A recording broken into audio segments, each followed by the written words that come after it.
And I think most artistic representations are, partly propaganda and partly art. It depends on the representation. Including this representation, Jordan Peterson's maps of meaning symbol, which you will hear him explain, and link to music. As strange as it may sound, Peterson's map symbol is a clandestine neo-Nazi icon, as I will attempt to illustrate. Peterson often talks about art, including music, in relation to his favorite subject, authoritarianism, specifically communism and Nazism. In the clip you just saw, from the University of Toronto, he was opining that Nazi propaganda was art. In the same lecture, he excitedly depicted Hitler as a music lover after showing this propaganda portrait and explaining how Hitler represented a knight of the people who epitomized medieval nobility. Oh yeah, he's a knight. He's a white knight, in fact. Yeah, so he's assimilated to the idea of medieval nobility, and in its purest form. He's a knight of the people, and so there's a Wagnerian element to that, and he was a great admirer of Wagnerian music, by the way, and Hitler wanted to put classical music halls in every city in Europe. It was an obsession of his. He was obsessed with Wagnerian opera, and he claimed that he had quasi-religious experiences listening to it.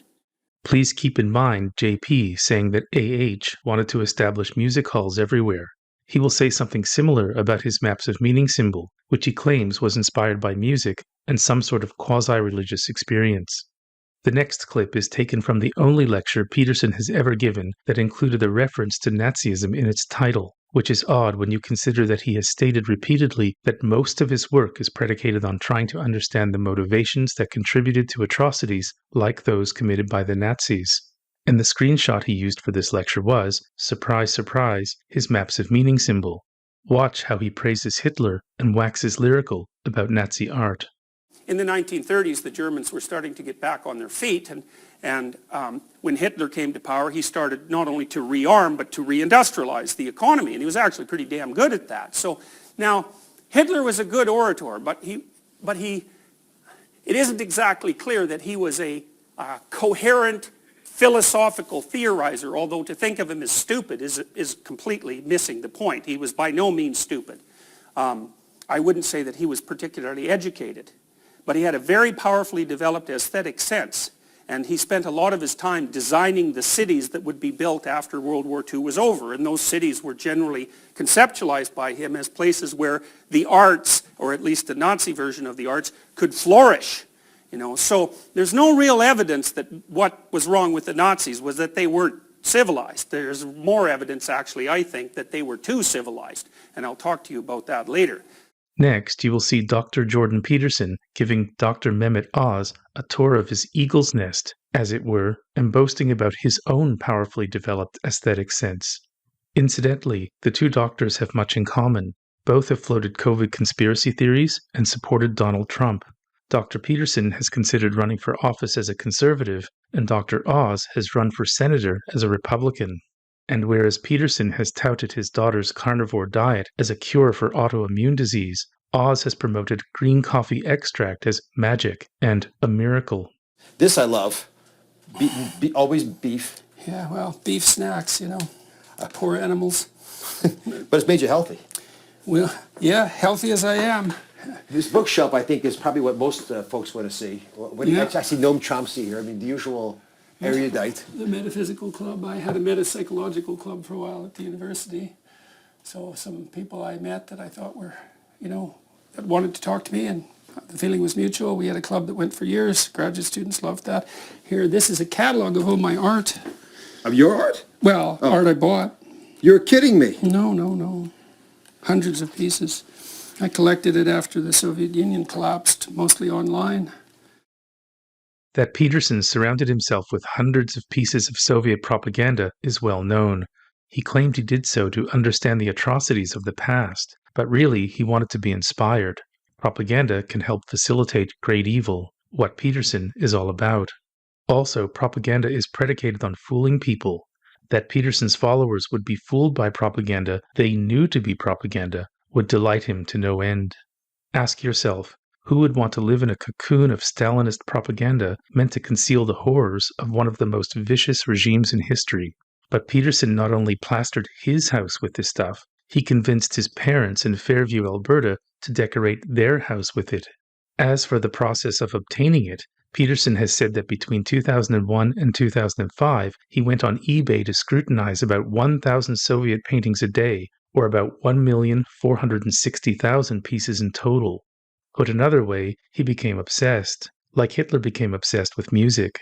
Finally, Peterson once insisted that he owned no Nazi art, but in The Rise of Jordan Peterson, we can see a painting on his wall of 3 Nazis at a table smoking cigarettes.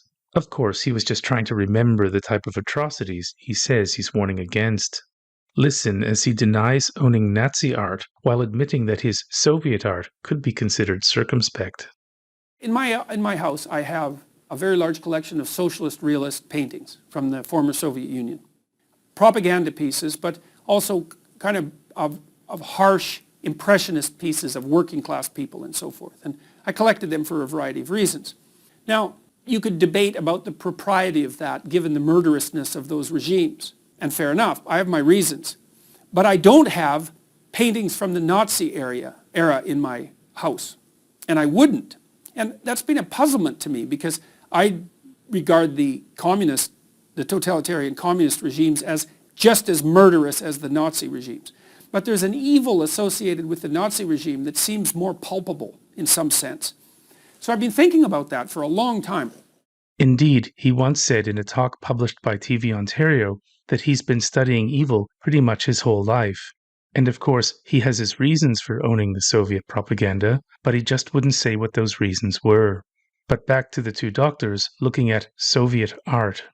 I got all of it for nothing, really. These Huge paintings. Paintings. Where are you storing them?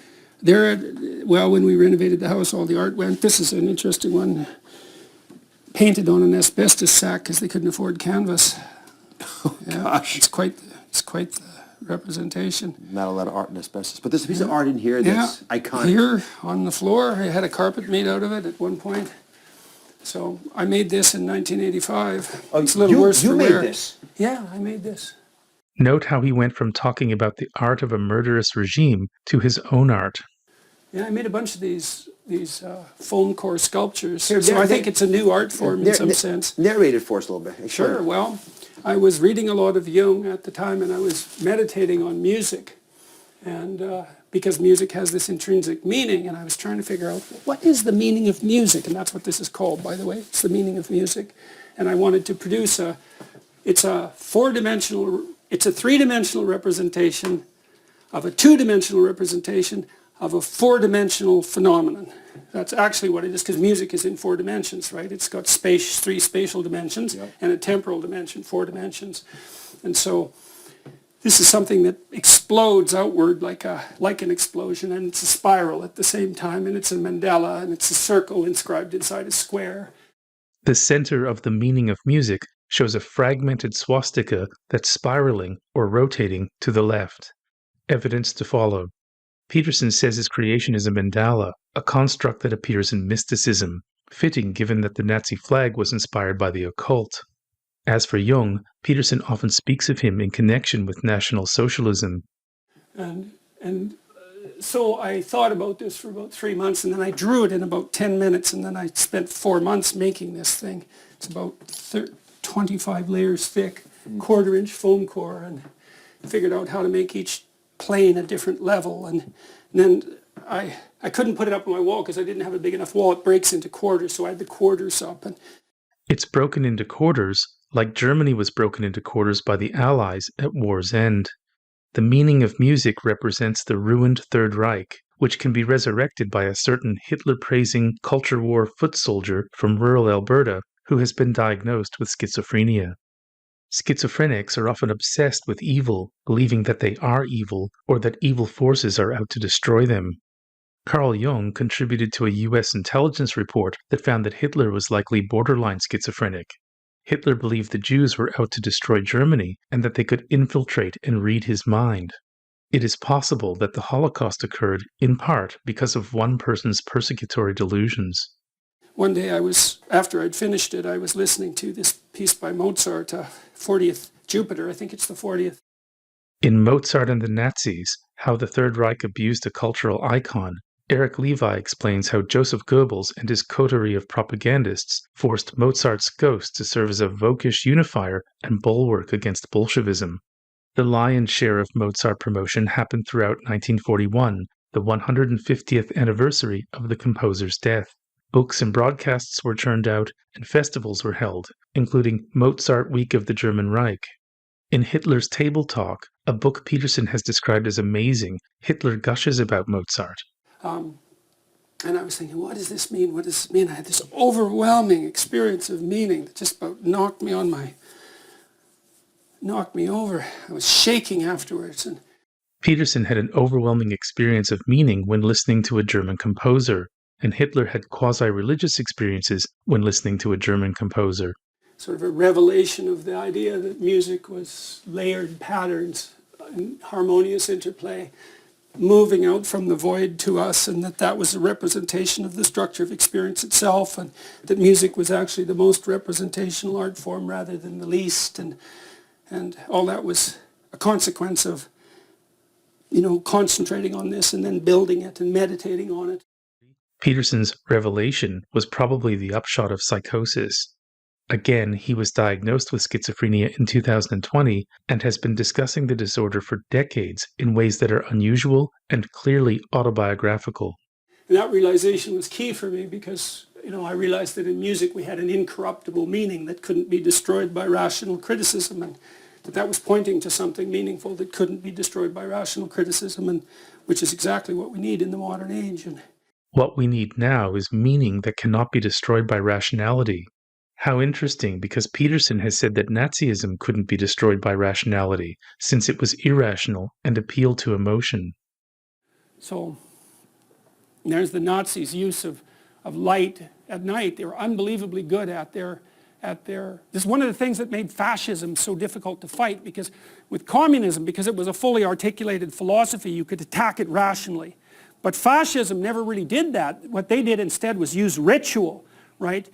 Huge mass rallies and highly emotionally supercharged meetings, and then the use of light and fire. And so Hitler built the biggest parade grounds in human history to host the Nuremberg rallies. And he would get in front of them on this huge stage with Greek columns, very impressive looking, and have blocks of thousands of people organized perfectly, orderly. The Germans are good at order, and order is associated with disgust sensitivity. Incredibly organized, orderly displays, complete, and then at night with fire.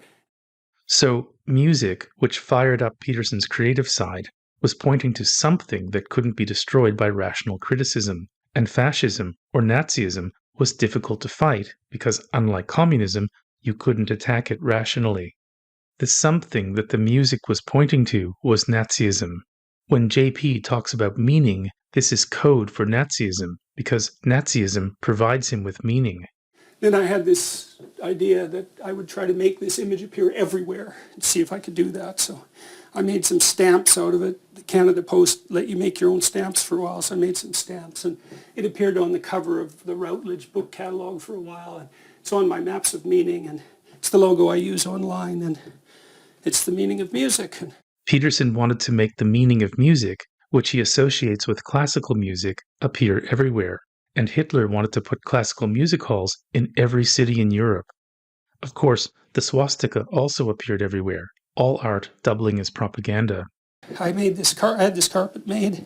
I was going to offer this publicly, but it's kind of expensive, and I kind of did it once and people were mad, so I didn't do it anymore. So this is the only one. Why were they mad about a carpet? Oh, it was kind of expensive, and so they thought I was being, I don't know. Oh, you were selling it? Greedy capitalist or something, yeah. I thought people might like it, and, that's why they could buy it if they wanted to, but, I'd like it. But it didn't take, so that's life. If you have an extra one, it's a perfect Christmas present for me. Yeah, well, that's an odd Christmas present, but it's kind of fun to have it in this form, too. And so, you know my wife. You know she'd appreciate it.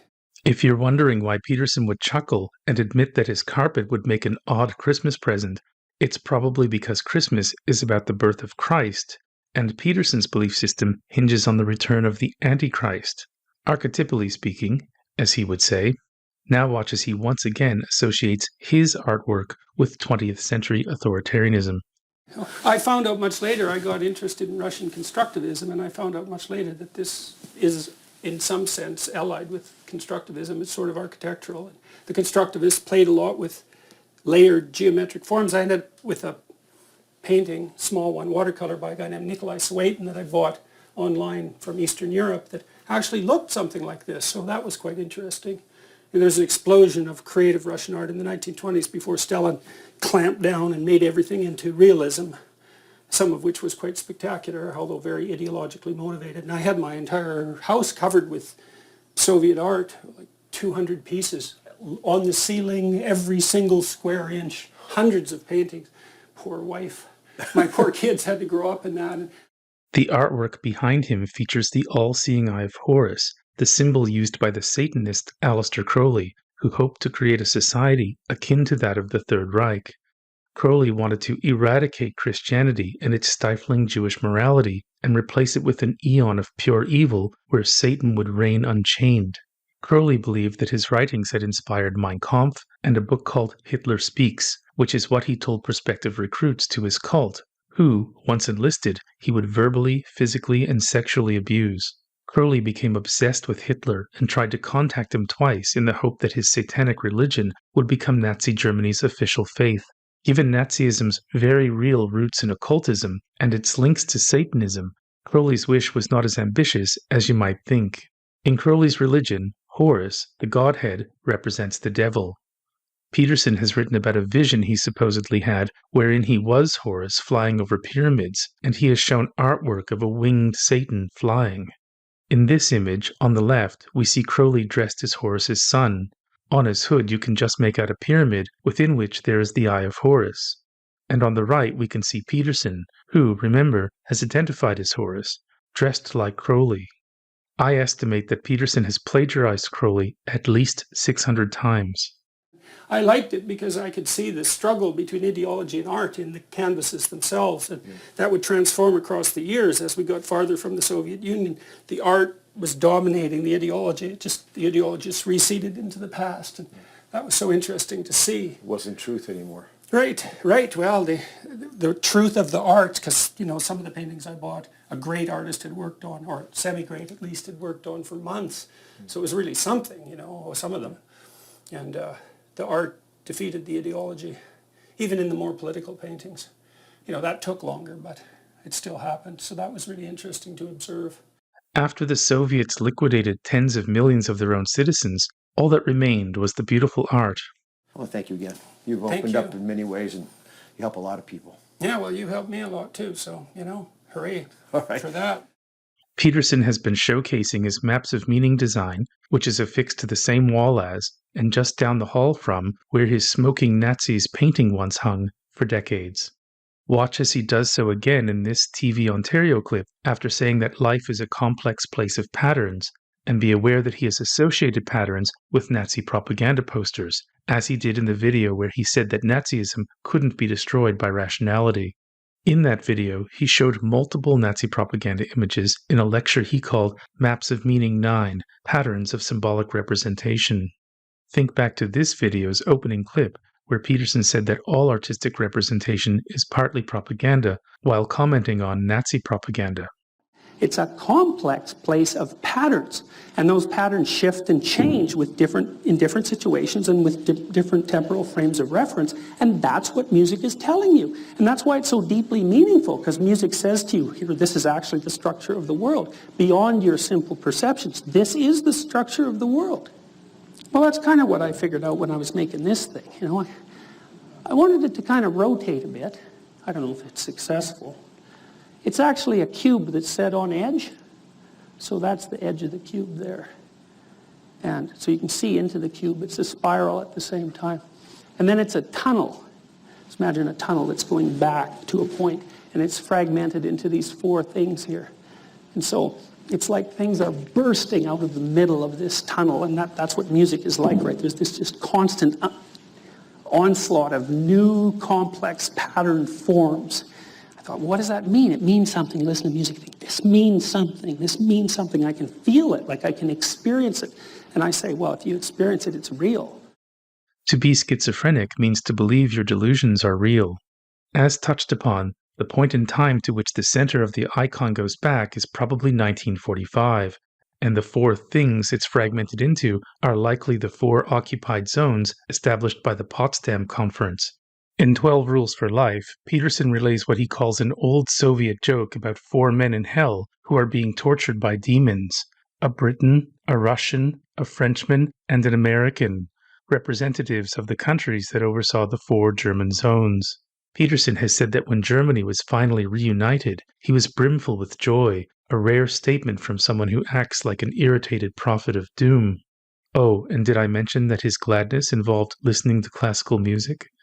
I remember in 1989, when the Berlin Wall fell down, there was a great celebration in Berlin, and the Berlin Philharmonic Orchestra played a part in it, and they came out to a section of the wall that had been knocked down, where there was a huge crowd, and played Beethoven's Ninth. And I remember watching that, the great third movement, the triumphant third movement. And it was so wonderful to see everyone there and hear this orchestra playing those unbelievably remarkable notes in triumph that this horror show had finally come to a halt. He means the horror of Germany's partition had finally come to a halt. With the country's reunification, his fragmented maps of meaning image could begin to congeal and resemble the icon that inspired it. And indeed, neo-Nazism in Germany is presently an enormous problem, one Peterson says nothing about. Forget that he claims to be rescuing young men from fascist ideology. But getting back to the TV Ontario video, where Peterson drew attention to his one and only artistic creation, here's what he said about schizophrenia, the condition he was diagnosed with by multiple physicians in a Toronto hospital after he was checked in by his wife and daughter upon having a breakdown and threatening to harm himself, which is exactly what happens to people with schizophrenia. They can seem normal, even intelligent and articulate, but a sudden break with reality, combined with suicidal thoughts, can prompt a visit to the emergency room. And Peterson doesn't quite remember his visit to the emergency room. After being discharged, Peterson warned his adherents not to report any unusual symptoms to doctors, lest they be diagnosed with schizophrenia. Around this time, his critics mocked him for becoming addicted to benzodiazepines and going to Russia and Serbia for treatment, but they failed to notice his schizophrenia diagnosis, which he and his daughter revealed in an interview with The Times. Also, benzodiazepines are used to treat schizophrenia. Anyway, here's Peterson talking about schizophrenics shortly before explaining his MAPS logo. Someone like a schizophrenic whose perceptions have been somewhat fragmented, they have a hard time focusing on the universal class of usable objects that everybody looks at. And so a schizophrenic, and sometimes an artist too, can get lost in contemplation of the complex patterns in the carpet, or the shades of colors that are in the person's shirt next to you, or all these complex things that you can see around you but that you pay no attention to whatsoever. How do you ignore all that? You ignore almost everything, 99.9 and far more % of everything that's around you. You don't see. You see relevant things. And we really don't know how you do it. He means we schizophrenics really don't know how you do it. That is, how you ignore all the complex patterns. A schizophrenic, or artist, he said, can get lost in complex patterns. And what did he say life was just before explaining his map symbol? It's a complex place of patterns. His artistic creation is the product of his schizophrenia, which is also responsible for his pro-Nazi beliefs. When Peterson spoke about a schizophrenic, or artist, getting lost in patterns, he was referring to himself and Hitler, who he often associates with art and characterizes as an artist. It's probably because Hitler got lost in the patterns of music that he had quasi-religious experiences when listening to it. Peterson likes to show his audiences famous works of art, which is bizarre when you consider that his mission statement holds that he's trying to understand what motivates people to participate in atrocities like the ones committed by the Nazis. In Beyond Order, 12 More Rules for Life, Rule 8 is, try to make one room in your home as beautiful as possible. The artwork that accompanies Rule 8 shows a picture of flowers and a self-portrait of Vincent van Gogh, who suffered from auditory hallucinations, leading to speculation that he ultimately suffered from schizophrenia or schizoaffective disorder.